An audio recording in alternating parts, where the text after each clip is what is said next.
bienvenue pour cette nouvelle vidéo. Aujourd'hui, je vous fais un retour sur les murmures littéraires côté jury.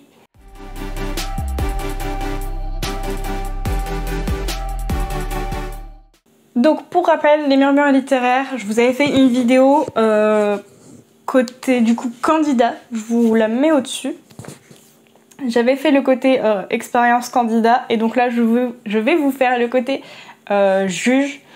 Et donc pour rappel, le concours des murmures littéraires, c'est un concours créé par une association et donc vous envoyez votre manuscrit selon, enfin s'il rentre dans les catégories du coup qui existent dans le concours, soit contemporain, romance, urban fantasy, fantastique, fantasy, SF et suspense. Je crois que je n'en ai pas oublié. Et il se passe plusieurs phases. Si votre texte est accepté, il rentre dans la phase 1 où la moitié du roman est lu. Suite à cette première phase, des fiches de lecture sont envoyées. Il me semble que pour la phase 1, c'est 2. Si je ne dis pas de bêtises. Oui, c'est ça. Deux fiches de lecture envoyées avec déjà des axes d'amélioration, des points positifs, etc. Dans cette fiche. À la fin de la phase, soit vous vous arrêtez là et vous avez juste vos 2 fiches de lecture sur la moitié de votre roman, soit votre texte passe à la phase 2 et vous avez à ce moment-là le texte lu en entier par 4 juges avec du coup 4 fiches de lecture au bout du compte. Et ensuite, si jamais vous êtes lauréat ou lauréate, déjà vous avez une aide pour retravailler votre manuscrit avec les fiches de lecture. Il me semble, si je ne dis pas de bêtises, que vous êtes un peu accompagné pour créer le dossier de soumission par l'association. Et évidemment, il y a des partenariats avec les maisons d'édition. Ça garantit pas forcément des contrats d'édition, mais en gros, ça vous aide avec ces maisons d'édition-là, grosso modo. Donc voilà pour le concours. Donc j'ai été juge de ce concours cette année et je vais un peu vous expliquer mon expérience, comment ça s'est passé, comment ça se passe, comment je l'ai vécu, etc. Donc déjà, il faut savoir qu'il y a une phase test pour être juge. Ils ne prennent pas n'importe qui, donc si ça peut vous rassurer en tant qu'auteurice, vraiment ils ne prennent pas n'importe qui. Une fois que j'ai dit que j'étais intéressée, je crois que c'est via un lien sur leur site internet, on m'a contactée via Discord et donc c'est là que j'ai passé le test. Déjà, on me demande sur la liste des genres existants du coup dans le concours, quels sont les 4 que je préfère. Donc moi j'ai mis romance, urban fantasy, fantastique, fantasy, SF. C'était pas trop difficile, c'est les genres que je préfère. Et donc suite à cette réponse là, on m'envoie 4 débuts de romans pour lesquels j'ai 1 mois pour faire une fiche de lecture en suivant un modèle qu'on m'envoie.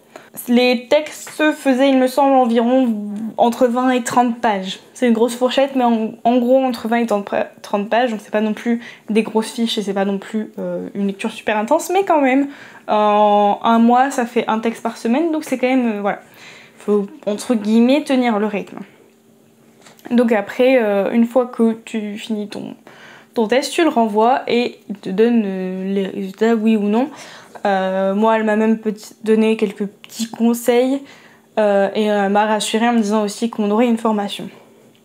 Donc du coup, elle m'a dit c'est tout bon. Elle m'envoie le lien pour être dans le vrai Discord, parce que là c'était un mini Discord, et donc elle m'envoie un lien pour être dans le Discord des juges.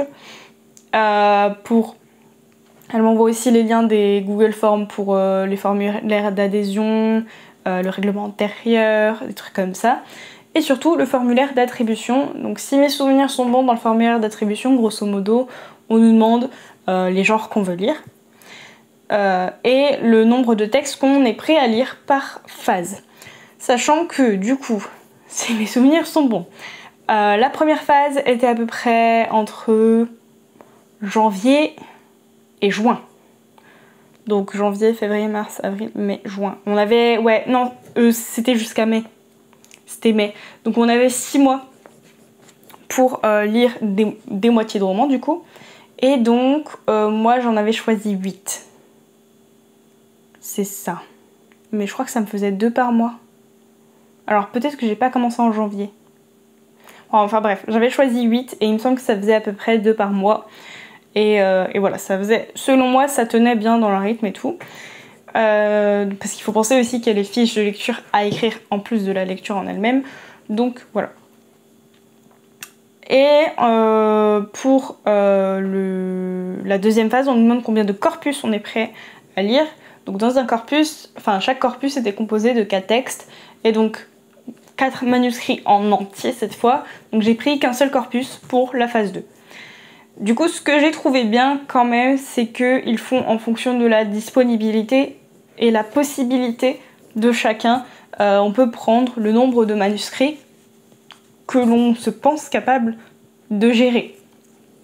Donc ça vraiment pour moi c'était vraiment un super bon point parce que et je trouve que c'est aussi intéressant à savoir quand on veut se lancer dedans parce que du coup pour ceux qui n'ont pas forcément beaucoup de temps ou qui ont peur de ne pas avoir assez de temps, etc., ça soulage quand même pas mal, ça enlève une inquiétude je trouve, d'autant plus que ils sont quand même je pense, moi ça m'est pas arrivé, mais ils ont l'air assez bienveillants là-dessus. Je crois qu'il y a eu quelques loupés sur certains manuscrits. Ça n'a pas pu être lu dans les temps. Je sais que là pour la dernière phase, il y a eu 2 manuscrits où ils cherchaient des personnes pour le lire parce que je pense que la personne a eu voilà, des imprévus et ne pouvait pas tenir le timing. Donc dans ces cas-là, voilà, c'est juste, ils veulent qu'on les tienne au courant. Si jamais ça ne devient plus possible pour nous, ils trouvent d'autres personnes, d'autres bénévoles du coup pour lire les textes qui ne peuvent pas être lus. Donc là-dessus ils sont quand même, voilà, ils s'adaptent beaucoup. De toute façon en même temps quand on est juge dans ce concours on est bénévole, donc je pense que ça joue. Donc voilà, c'est l'un des premiers points positifs que j'ai trouvé. Du coup pour la première phase j'ai eu une majorité, je crois. Non, j'ai eu à peu près moite-moite de fantasy et de urban fantasy. Donc ça devait être 4 fantasy, 3 urban fantasy et une SF, il me semble. Donc c'était bien parce que j'avais un peu de tout. J'avais pas de romance, mais j'avais un peu de tout. Donc ça m'a permis un peu de tout faire. Et à la suite du coup de la phase 1 aussi, ce que je n'ai pas dit, c'est qu'il y a... Enfin, à la suite des 2 phases d'ailleurs. Il est possible pour les autoristes via le Discord et voilà, via un aménagement particulier pour conserver l'anonymat de tout le monde, il est possible aux autoristes de poser des questions aux juges qui ont fait leur fiche de lecture. Donc il y a aussi cette phase-là qui est... Moi j'ai pas eu beaucoup de questions, ou alors les questions étaient plutôt dirigées vers l'autre juge plutôt que moi. Mais certains autoristes étaient très mignons et en profitaient pour voilà, nous remercier, etc. Donc c'est très sympa, on a quand même des retours. On a des retours via cette phase de questions. Et aussi on a des retours via les bénévoles et tout qui gèrent enfin, un peu tout. Qui prennent sur l'autre Discord du coup des candidats les retours qu'ils y voient. Donc c'est très très cool là-dessus je trouve parce que ça permet de savoir que le travail qui est fourni est apprécié, reconnu et franchement je pensais pas qu'il y aurait cette petite organisation là, j'ai trouvé ça très très cool. Ça permet vraiment de mettre en avant le travail qui est fait parce que voilà, on est bénévole, c'est quand même du temps consacré à tout ça. Donc vraiment c'est très très cool et ça permet aussi voilà, de reprendre un peu confiance dans ce domaine-là en mode ah oui ok, ils ont bien aimé ce que j'ai dit. Donc voilà, donc non seulement on passe en phase 2 et en même temps on a du coup les questions à gérer, mais bon, concrètement la partie question elle n'est pas massive, ça dépend énormément je pense des auteurs. Moi personnellement du coup sur mes 8 textes, je crois que j'ai eu 3-4 grand max et je vous dis à chaque fois j'étais pas forcément concernée par les questions. Ensuite on passe en phase 2 et en phase 2 donc j'avais que 4 textes et donc cette fois du coup j'avais un corpus romance, 4 textes de romance contemporaine, 3 textes de romance contemporaine et une plutôt romance historique. Et donc là j'avais de fin mai ou mi-mai, je ne sais plus, jusqu'à fin juillet, c'est le 20 ou le 27 juillet. C'est le 27 juillet. J'ai eu du mal avec les dates au bout du compte. Donc j'avais à peu près 2 mois pour lire les 4 textes entiers. C'est pour ça aussi que j'avais pris que 4 textes, parce que non seulement c'est 4 textes, en plus il y avait que 2 mois. Donc je m'en étais tenue à un seul corpus. Et donc c'est le même processus, hein, on lit nos petits textes, on fait nos petites fiches, et voilà. Et après on renvoie, et pour nous c'est terminé. Enfin il peut y avoir encore des questions des autoristes sur la phase 2 du coup, mais grosso modo c'est fini. Si je peux parler des points négatifs qui m'ont un peu chiffonné, c'est pas forcément au niveau de l'organisation des personnes dans l'association, mais c'est plutôt... Je cherche les bons mots parce que je ne veux froisser personne. Mais c'est un peu un manque de recul peut-être sur leur propre texte de la part des autoristes, parce que parfois certains textes auraient largement mérité des trigger warnings et il n'était pas là. Et j'ai la chance quand même de ne pas être trop trigger, mais ça ne veut pas dire que je suis prête à tout lire. Alors j'ai quand même lu les textes qui m'ont chiffonné, mais je vais être honnête, je les ai, j'allais dire dénoncés, non c'est pas le bon terme, mais j'ai fait remonter l'information parce que on peut, enfin de toute façon il y a un règlement, hein, quand on candidate au murmure littéraire, et voilà, si ça ne respecte pas le règlement, on peut très bien voilà, faire remonter aux responsables des manuscrits. Et en l'occurrence, le fait que ce soit limite moralement, enfin voilà, que ce ne soit pas moral du coup, on pouvait faire remonter aux responsables des manuscrits. Et pour 2 manuscrits, j'ai fait remonter. J'ai quand même poursuivi la lecture parce qu'ils m'ont dit que c'était pas, voilà, c'était pas non plus à ce point-là immoral pour eux. Globalement au conseil ils ont dit que voilà, ils ne retiraient pas les 2 autoristes du coup de la course entre guillemets. Mais voilà. Et il y a eu d'autres mots aussi où des trigger warnings auraient été pas mal, mais là où je pouvais quand même le lire, je trouvais pas ça... Enfin ça me choquait pas. C'était pas forcément agréable à lire les scènes qui n'ont pas été... dont on n'a pas été prévenu avec des triggers, mais ça ne m'a pas choqué moralement. Il y en a 2 quand même qui m'ont choqué moralement, et voilà, c'est ça notamment qui m'a un peu dérangée, et du coup je dirais que si vous êtes des personnes, si vous envisagez d'être juge au murmure littéraire et que vous êtes des personnes plutôt sensibles, avec quelques triggers pour vous, ou très sensibles à tout ce qui est immoral, etc., je dirais passez votre chemin, malheureusement. Après, ce que je n'ai pas dit, c'est que si vraiment on n'est pas à l'aise avec notre lecture, on peut refuser la lecture. Ça, c'est tout à fait possible. Après, j'ai pas testé du coup, parce que j'ai quand même lu les manuscrits jusqu'au bout, parce que ça ne me trigger pas. J'étais pas à l'aise et ça ne me plaisait pas de lire quelque chose d'immoral.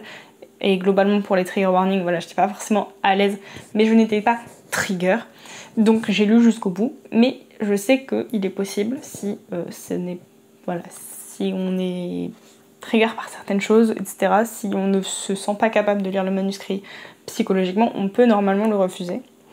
Mais quand même, parce que du coup, surtout si vous avez des triggers vraiment très, je dirais, sévères, entre guillemets, le problème c'est que vous allez tomber forcément, si c'est un livre où les triggers n'ont pas été prévenus, vous allez tomber sur des trucs par hasard en fait, sans vous y attendre. Et moi c'est ça que je trouve le plus traître.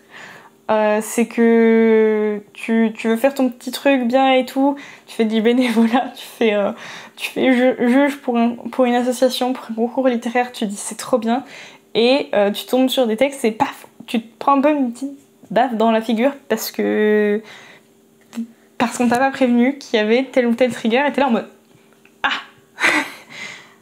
ah d'accord, je vois. Donc quand on n'est pas trop trigger comme moi, ça va. Quand on a quelques triggers, je trouve ça très traître de ne pas prévenir. Alors je pense que c'est parce que certains auteurs n'ont pas le recul Et ne pensez pas qu'il y avait certaines scènes qui pouvaient trigger. Parce que je l'entends, hein, c'est pas forcément facile d'avoir le recul nécessaire sur son roman pour penser au trigger warning, mais n'empêche que ils sont demandés dans le formulaire de candidature, puisque nous, après, quand ils nous les attribuent, on a tout un tableau Excel avec les genres, les thématiques principales, les trigger warnings potentiels, les potentiels genres secondaires, il me semble. Enfin voilà, il y a plein de petites caractéristiques comme ça, et il y a vraiment une colonne trigger warning, donc c'est que forcément dans leur Google Form, il y a une question sur les trigger warnings. Donc normalement, si on nous pose la question, on prend quand même 2 minutes pour y réfléchir. Bon, certains peuvent ne pas voir ce qui peut trigger, mais des scènes où il y a de l'hémétophobie, voilà, où ça peut susciter de l'hémétophobie. Bon, je pense que maintenant c'est quelque chose dont on parle assez et suffisamment répandu pour qu'on mette un trigger dessus. Par exemple. Ou les scènes de V. Par exemple. Voilà, entre autres. Donc, et même si c'est pas forcément des scènes où c'est très décrit et explicite, pour moi c'est important quand même de prévenir le lecteur sur ce genre de scènes très délicates. Et qui peuvent aussi générer aussi du coup des triggers assez violents, je trouve. Donc voilà, je crois que c'est le plus gros point qui m'a un peu agacée, parce que du coup en plus, ceux que j'ai trouvé vraiment immoraux, les deux, et ben le conseil n'a pas trouvé ça immoral. Et donc ça m'a pas mal chiffonné, parce que du coup, alors forcément je l'ai indiqué dans la fiche de lecture, j'ai dit pourquoi ça posait problème, etc. Mais ça veut dire lire un manuscrit qui est complètement contraire à nos valeurs, entre guillemets. Et donc, ouais, ça m'a un peu gênée. Donc je l'ai quand même fait, mais ça m'a gênée, ouais, ça m'a pas plu. En fait, j'ai passé un mauvais moment en lisant ces textes, parce que j'étais en mode, c'est pas possible, mais qu'est-ce que je lis, quoi. Donc, il y a ça. Et globalement, je dirais que c'est le plus gros point positif, parce que sinon, ils sont quand même très arrangeants. Ils nous donnent les genres qu'on veut lire, le nombre de textes qu'on est prêt à lire. On est quand même accompagné, voilà, si jamais on a des questions ou quoi que ce soit, on peut les poser sur le Discord globalement, ou plus en privé aux responsables des manuscrits, etc. Donc voilà, je pense que c'est quand même une bonne expérience. Moi forcément ça m'a poussé encore plus loin dans mes analyses, etc. C'est pas forcément des bêta lectures, hein. On va pas autant dans le détail sur les textes qu'une bêta lecture, mais mine de rien ça pousse non seulement à affûter son analyse quand même, mais en même temps être très succinct. Et je me suis rendu compte que c'était pas évident pour moi. Enfin, pourtant, je me trouve assez succincte, globalement, en général, assez... j'ai perdu le mot. Synthétique. Surtout dans mes comptes rendus de bêta lecture. Mais c'est là où je me suis dit, des fois, je me suis retenue. Parce que j'avais envie de commenter le texte. J'avais envie d'aller dans des points de détail. Et j'étais en mode, non, ça c'est too much. Là, tu en fais trop. Et du coup... je pense que c'est quand même une bonne expérience quand on veut tester le fait d'être juge, quand on veut continuer à peaufiner son analyse de texte, quand on veut apprendre à être synthétique. En soi, ils nous mettent pas de maximum, hein. Donc on pourrait aller... mais c'est pas ce qui est voulu non plus. Ils veulent pas qu'on fasse une bêta lecture, ils veulent qu'on fasse une fiche de lecture avec les principaux points positifs et d'amélioration. Donc voilà. Mais ouais, c'est une bonne expérience. Je sais pas si je le referai. Là, c'est vrai que ça tombait bien, parce que mine de rien, c'est quand même chronophage, hein. Donc là, ça tombait bien que j'ai peu ou presque pas de prestations avec mon auto-entreprise. Donc finalement, j'ai saisi le bon créneau, entre guillemets, parce que ça m'a permis de faire cette expérience, qui est quand même très enrichissante, parce qu'on voit plein de textes différents, Voilà, avoir ces auteurs du coup qui nous font des retours et qui nous remercient pour les fiches, c'est pas grand chose, mais ça fait un petit baume au cœur, vous voyez. Et on se dit aussi que potentiellement on peut découvrir une petite pépite. Moi j'avoue que mon texte préféré sur la première phase n'est pas passé à la seconde phase, j'étais très dégoûtée. Mais on se dit que voilà, potentiellement on peut faire partie des personnes qui découvrent des petites pépites et c'est plutôt satisfaisant quand même. Voilà, je pense que j'ai fait le tour. Globalement, oui, j'ai fait le tour de tout ce que je voulais dire, du déroulé et de mes ressentis. Ah oui, et il y a un truc que j'ai pas mentionné, c'est que nos fiches de lecture sont toujours corrigées derrière. Autant sur le côté orthographe, grammatique, etc. Autant que sur les formulations qu'on a pu utiliser ou sur...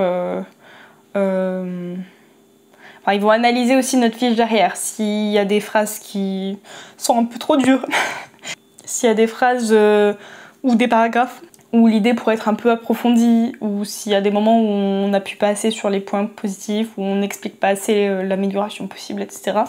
Donc on est quand même accompagné et les correcteurs sont globalement... Bah, j'ai pas eu de problème avec un seul correcteur. Bon, toutes mes fiches ne sont pas corrigées. Il m'en reste encore 2 qui ne sont pas corrigées si je calcule bien.